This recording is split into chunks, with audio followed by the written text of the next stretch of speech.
right, well, this is Jethro with No Coast Business Advisors, and this is Russ Cowan with Money Smarts, and we are here today because we are starting a series of videos where we're going to ask business owners that have successfully started their own business or other professionals that have an impact on what you guys do as business owners and entrepreneurs questions, mostly that you've asked us.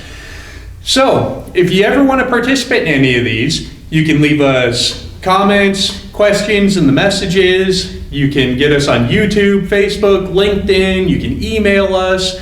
You can follow my personal page where you can watch the live video previews of some of this and all of that fun stuff. So, Russ, why don't you tell us a little bit about yourself, what your business does? Yep, my name is Russ Cowan. I own Money Smarts Incorporated. We are a small business accounting service. We do accounting, taxes, bookkeeping, payroll for small businesses, and we do tax prep during the tax season. All right. And what was your life like before you started your business? That was a long time ago. That was about 11 years ago before I started my business. Life was a lot easier and a lot harder. So it was easier in that I didn't have constant decisions to make and constant efforts to put in to make sure that my staff and my company's taken care of, as well as my clients. It was harder in that I watched companies that I worked for with opportunities to proceed and they didn't take them.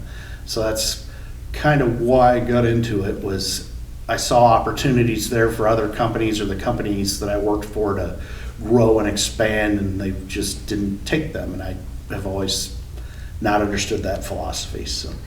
Well, good. And you just shortcutted my next question, which was what made you decide to start your business? Yep. So I'll go into that one a little bit more, actually. All right, hit it. When I go out and talk to kids' classes, so if I go out to my kids' elementary school class for Career Week, I'll say, oh, well, I watched the movie Robots, and they say something in there to the effect, find a need and fill a need. And so it's an entrepreneurial cartoon that the kids enjoy, so it really relates to them. And that's really why I started my business. When I worked at a previous accounting firm, I worked with a real estate client, did their taxes, got handed the bill and said, this is what we're going to bill this client. And I'm like, whoa, that's a lot of money for a small business. And so I really saw that small businesses were underserved. They needed a lot of information. They wouldn't make those phone calls to get because they were afraid of that big bill. So we kind of reversed the curve on that and offer flat rate and affordable budget-friendly accounting for the small business. All right. So when you decided to start your business, because there's always that gap, there's the gap between wanting to do it and doing it. How'd you make it happen? When I wanted to start the business, I kind of wondered how, and I tried some different things and tried to find some clients, and finally, oddly, 12 years ago, I took an ad out, almost probably close to the day, it might have been closer to December. I took an ad out in the newspaper and said, hey, I do books. Had a small cleaning company call me and say, let's meet at the coffee shop, and so we did. And within an hour, he said, come be a signer on my bank account, you're doing my books. I said, great, let's do it.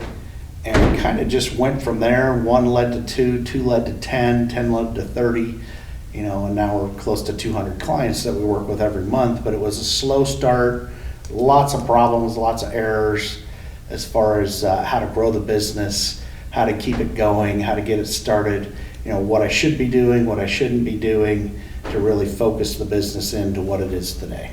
Okay. So how'd you get past the fear of starting? Because that's the other part of that question. Everybody wants to start, and a lot of people will take those steps, but fear is what holds most people back. And how did you get past that point? Yep, and I often refer to myself as a chicken entrepreneur because I'm not a salesman. So my business is set up friendly to that. So it's set up as a subscription model. So I get a certain amount of income from my clients every month. They pay me a monthly rate, and I originally drew a thermometer in Excel and said, okay, when I hit this mark, I'll quit my real job and just do accounting. I didn't ever make it to that mark before I left, because I wasn't able to do what I needed to do for my clients and hit that mark. So I left, took a little bit of a risk at that point and just did it. But really for me, what made it more comfortable was the idea that it was a subscription model and that I'd build recurring income. Okay, and subscription models tend to be very predominant in a lot of startup service businesses because it does build that safety net over having to go eat what you kill every day. Correct, yeah. So, and this one, not so much applicable to your business, but why this particular business? I mean, I understand you've been in accounting, you've been a bookkeeper for a long time. Why'd you decide that, aside from the fact that it was already what you did, that this was what you should do? Because I'm horrible at everything else. I've done other businesses and tried other things and some multi-level marketing businesses and some of that different stuff because I always had a little bit of entrepreneurial drive. I think what really has made this stick is it's something that I can really do and have an effect. And that's really what's made it stick and makes it go every day. And that's what makes me come in for 80 hours a week during tax season is I can really have an effect on people and help them out where they need it. And he's not lying about the 80 hours during tax season. I used to office in the same building with him, and I'd come in earlier, I'd roll in at some crazy late hour to work on some paperwork for a closing, and he would still be there 8:30, 9 o'clock, 10 o'clock at night. And I used to like to keep night hours, so that was unusual because he was there before me and there after me, and the man's a trooper at tax time. How did you come up with the funds to go from, working for somebody else to working for yourself? How'd you get it off the ground? It was a good struggle for me, and it's probably been a good learning opportunity. I was, we'll say, fortunate enough that I was getting divorced at that point and had some debts that I found out about that needed to be paid. And I had a little bit of money in my retirement plan, cashed that in. It was probably $7,500 or $9,000 I cashed in, paid off all my debts, and drew a line and said, I'm keeping $1,000 to start this business. So I really started with $1,000, really started with a computer and software out of that $1,000, and kind of built it extraordinarily slow because I was financing it with the cash it made. Do you think it would have been easier, quicker? You think you'd be farther along now if you would have had more money then? Good question. I don't know. I don't necessarily think it was about the amount of money that I started with. It's probably more valuable to have the knowledge that I have now, because I would have made a whole lot of stupid decisions with a lot of money that I wasn't able to make. I think I would have said, let's do some more different kinds of advertising or do some more of this, and done a lot of trial and error things that we all do in business and that I've done now that I have a little more money, that I would have maybe made those decisions and gone through my money really quick with not as much or maybe as much success as I've had so far. Okay, so the experience has made you able to use your money a little more effectively, more Use it. targetedly. Correct, yep, I'd go with that idea. All right. At what point in your business did you decide to hire employees? Because I know that one's always been a struggle with you. That is a struggle, and I've kind of reversed the curve, so we'll talk about it at both angles. I think I'm always a worker, and I describe myself that way as one who's going to put in the hours to get it done. I obviously still do during tax season. And I think somewhat that's to my detriment. And so I've slowly begun reversing the curve. But when I got to having 30 monthly clients, which might be the equivalent of $4,000-ish a month maybe I was making, I knew I needed help because I wasn't keeping up with the work that needed to be done. So I hired my first employee. I debated a little bit whether he was going to be a contractor or an employee. He did the same work for some other people, so he could have easily been treated as a contractor, but I decided no, for the sake of my business and doing it right and proving that my business can do it, he's going to be an employee. So then for probably the next 2 or 3 years, I added employees as I had too much work to do. Since then, in the last 3 years, I've probably reversed it a little bit and add an employee and plan to fill that volume after the fact. So instead of getting behind and not doing what I need to do, we hire ahead now. And it's allowed me slowly in the last year to say, okay, I'm not working 60 hours a week during the summer. I'm gonna work 40 and I'm gonna delegate the rest of my work. So it's been rewarding in that way to kind of shift gears and say I'm gonna hire before I need. And that's what we do now. Okay, and that's usually the sign of a mature business when they're taking proactive steps instead of reacting to the situation constantly. Right. You know? Yep, and that would be exactly how I describe it. As I got a little further along, I decided it was a better plan. So, yep. Yep. A lot of business owners in their startup years, they're always reacting and trying to force stuff to react to them. It's only when you can take proactive steps that you actually start taking real control of your business. So, what have been some of your biggest challenges through the years? Things that kind of caught up and blindsided you? And I think I have a question similar to this a little bit later on. We're not real smooth yet, but that's why I got the pretty orange Sharpie. But yeah, so what's been some of your biggest challenges through the years? Things that, just really knocked you for a loop, and what'd you do? There's been several. Some of them are probably employee-based where I've had the wrong people in the wrong seat.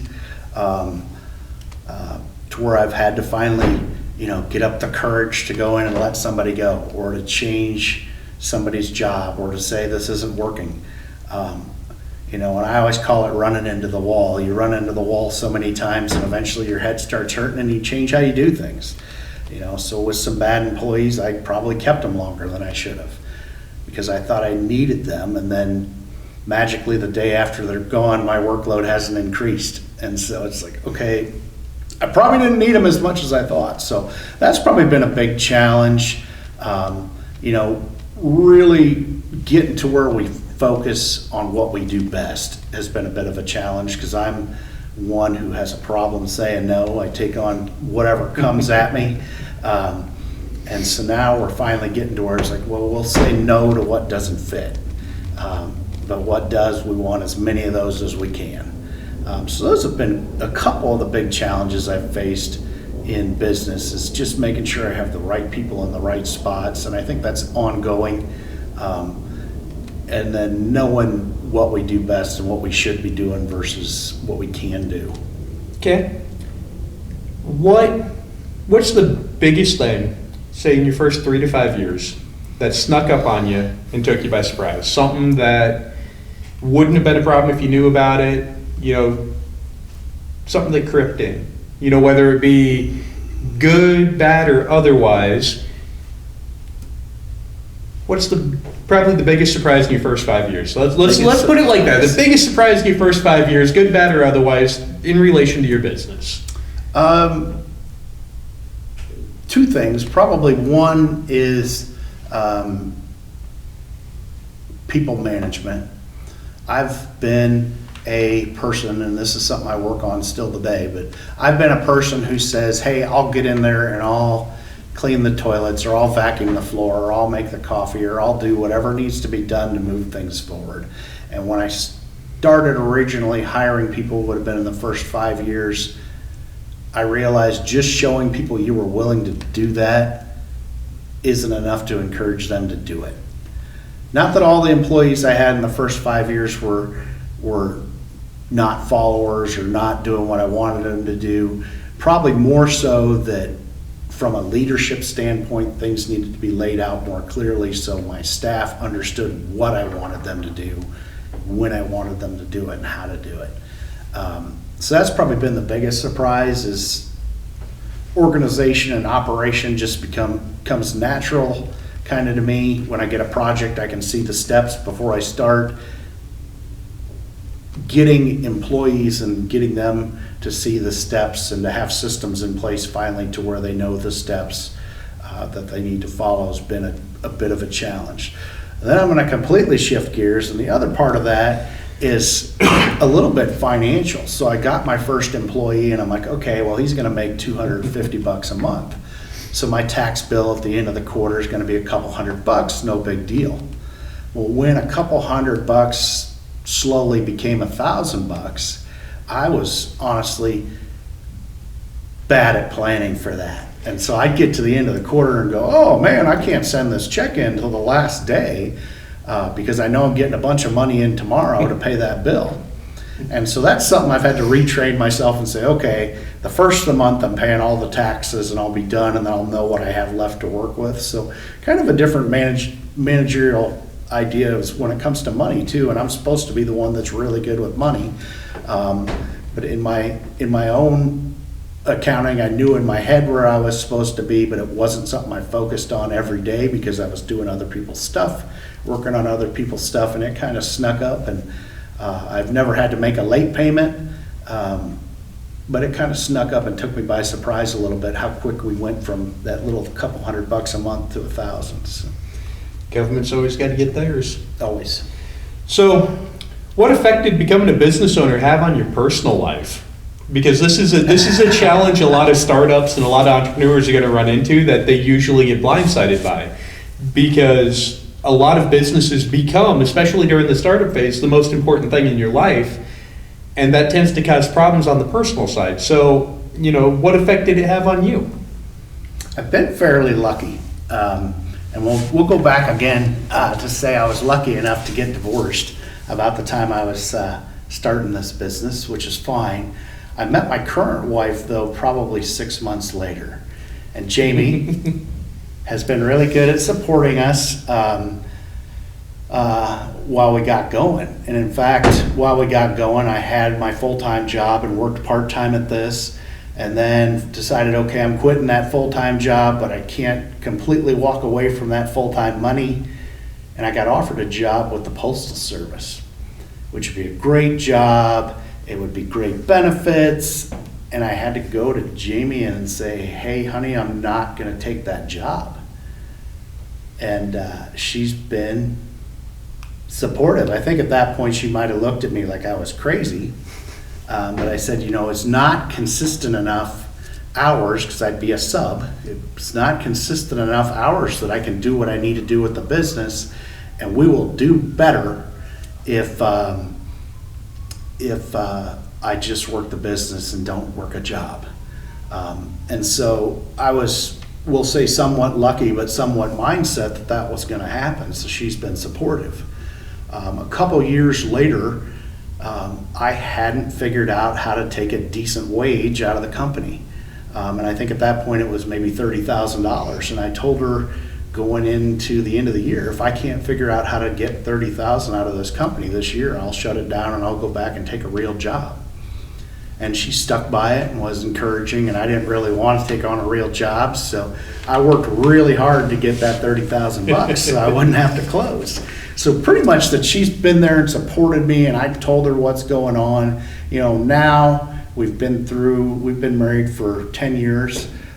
We've been through quite a few things, so I don't worry about the trivial stuff anymore and say, oh, this, and this. Sometimes I'll vent to her a few things, but I don't worry about the business decisions of the day so much anymore. It's more of here's the overlying concepts of the big things we're looking at. So it's changed a little bit, but I know she has faith in what we're doing, and now slowly it's allowed her to not work as much, and she's got her own business going. So it works good that she supported me, and now I get to give it back. So.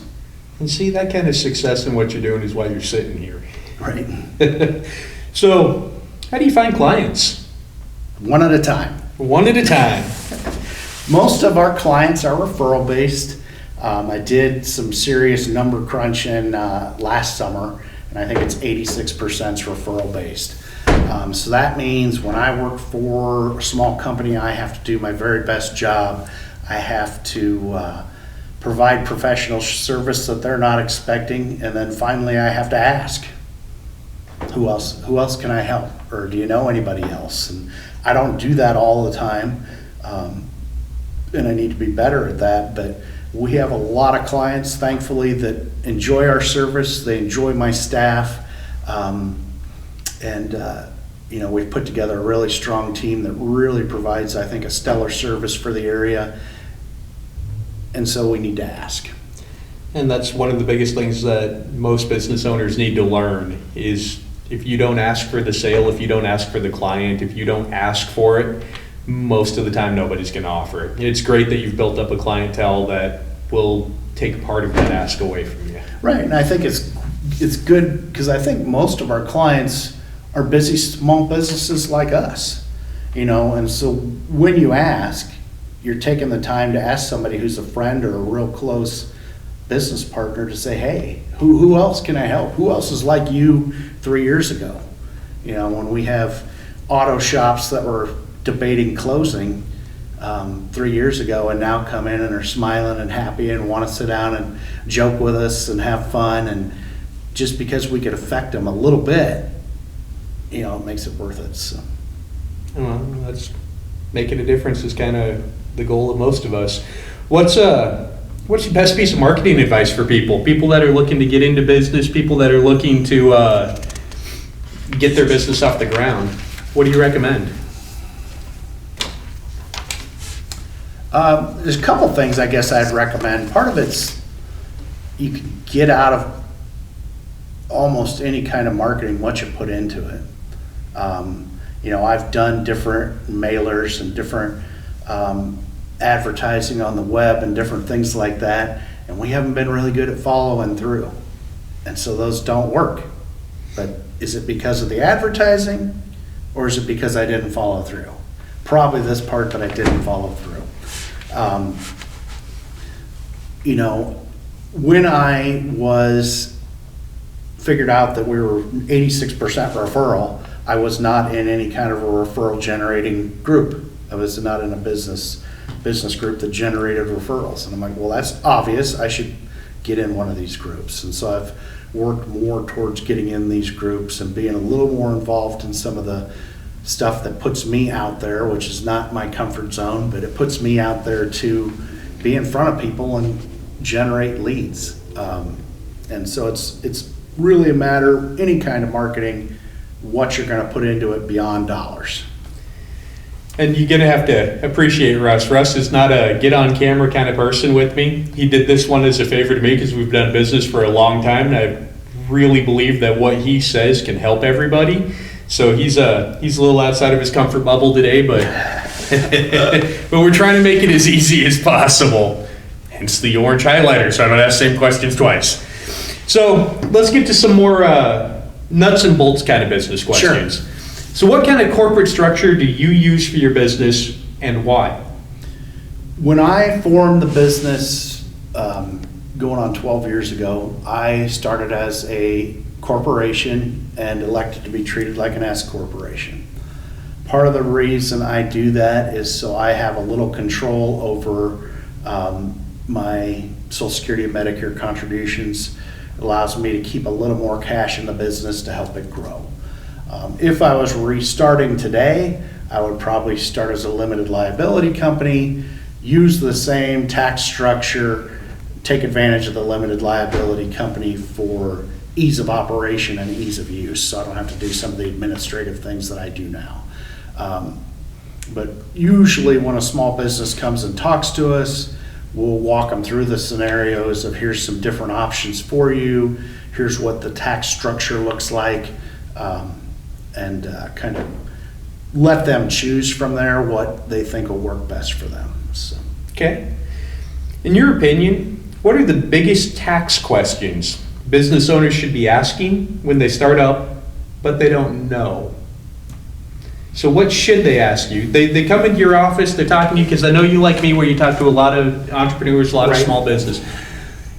What should, when they're sitting across the desk from you, what should they be asking you, but they don't know enough to ask you?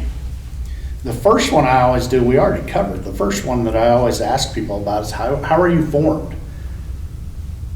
And why?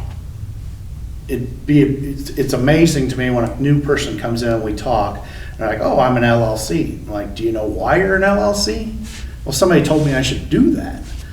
It's usually not a bad decision, but if you didn't know why, then maybe you should have got some more information, and that's what I'm here for, and that all helps. So that's usually the first question that people ask, or that I ask of people that they don't ask. Usually everybody wants to know, well, what can I write off and what things are deductible, and they'll ask about specific areas. And I try to step them back a little bit and say, okay, well, anything that's ordinary and necessary to your business is a write-off.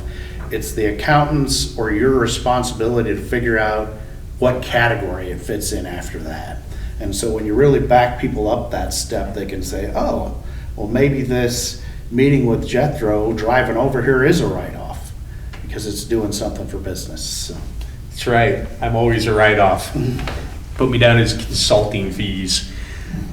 So we're going to circle back around to employees a little bit. We asked you, when you decided, but how do you find good employees?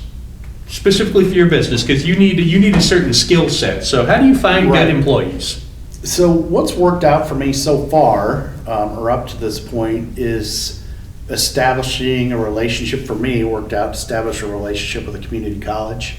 I like employees that have some life experience. In fact, my wife and I were talking the other night, and I said, I really think before somebody's a teacher, they should have 5 years in their field, so they really know what that field does before they get to teach it. So I like employees that have experience in different areas. One of them in particular that comes to mind had worked in the restaurant industry a lot. She went to Southeast here in town and got a associate's degree to do accounting. And now she's somebody I can refer to saying, okay, based on your restaurant experience, how does this accounting work? And so it's worked out to be valuable members of my team with experience in other areas. Now I have some people who did the high school jobs and just went to Southeast. So I think just a good mix of people's backgrounds has helped us form a really strong team. And then beyond that, it's chemistry. So if somebody fits in good with the office and they kind of get the atmosphere that we have and they're professional, that they're relaxed enough that they can relax, they kind of fit what our office chemistry is, and it works out well. So those two things are probably my keys for hiring employees. And his people can put up with a lot of grief. Having officed with them, they take my break into their routine very well. So beyond simply paying an employee more, what kind of steps do you take to retain your employees, to keep them with you, keep their loyalty? What stuff do you do aside from paying them more? Because money, an employee can have a good job and a bad boss or a bad environment and still leave for less money. Right. So what do you do? I've always tried to be a combination of the best bosses I've ever had. So probably early on, especially, we couldn't compete with other firms for employees based on salary because we just didn't have the money. Slowly over time, we've added health insurance benefits, we've added IRA, retirement plan. We've done things like that, but the biggest thing that I've done is cared about my people and what's going on in their lives and been flexible. I have a staff member, I think, that comes in at 10 and works till 6, or she might miss some time here and comes in on Saturday. I have staff that, is there at 7 o'clock in the morning, works till 3. Just been flexible and more about, are we doing the job the way I want it done professionally so that we can continue to move this business forward and live up to our mission. If we're doing those things, being flexible, letting somebody have some time if they lose a family member, letting somebody have some time if they need to take their animals to the vet. Any of those things, we try to work around kind of as an advantage to our employees. And I think some of them stay because they know I'm going to be loyal to them if they're loyal enough to get the job done. So. You mean it's as simple as treating your employees like people? That's pretty much it, because I've had really, really decent paying jobs where I really got beat up some days, and I'm like, I'm not gonna be that employer. I always tell the story of when I was in the Navy. I got set into the bilge, which is a greasy, dirty area underneath the deck plates. to go look for what we thought might be a fuel leak. And the lieutenant sent me down there to look, and I looked and looked and looked and looked. And finally, hours later, I came back out and said, hey, where's the lieutenant? She went home. I'm like, okay, well, I'm never going to be that boss that abandons their person underneath the decks doing the dirtiest job possible. And so that's kind of what we shoot for day to day. I think that's a pretty good goal to have. So, still on the subject of employees, there's some concern that I've gotten from other business owners, questions they've asked, kind of the feeds that I've gotten from them is, how do you monitor your employees to make sure they're doing what you want them to do the way you want them to do it? Time management, there's been concerns over employee theft. People are really, the feel I got from younger business owners is they're really leery about starting to bring on employees because there's a big fear of, what are they going to do? Are they going to, after I train them, are they going to go wander off and, steal my business? Are they going to, steal from a client? Or not necessarily always negative stuff, but how do you monitor and make sure they're doing what you need them to do? That's a good question, and it's evolved over time. Now, our business or our tasks for our companies we work with is very systemized. So it says, hey, for Jethro's company, we're going to do these 10 things, and we're going to do them every month, or this part's every 2 weeks.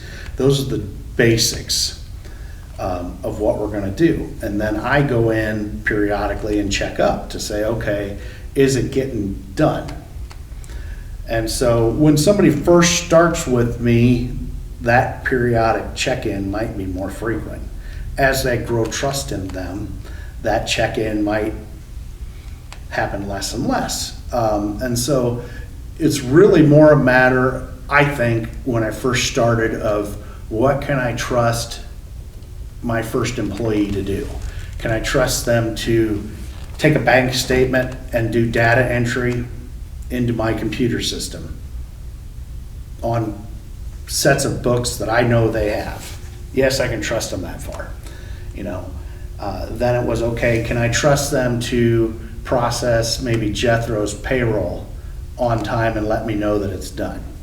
Yes, I can trust them that far. And so it's really about deciding first, what little nugget am I willing to give up that I can trust somebody with, that'll take minimal time to check in on, and then slowly that nugget can grow as you grow that trust with your employees. You level them up, takes the weight off you. So another question that we've gotten a lot, and I know you don't have a business partner, but a question we get a lot is, what's your take on business partners? How do you feel about it? I jokingly say, don't ever do it.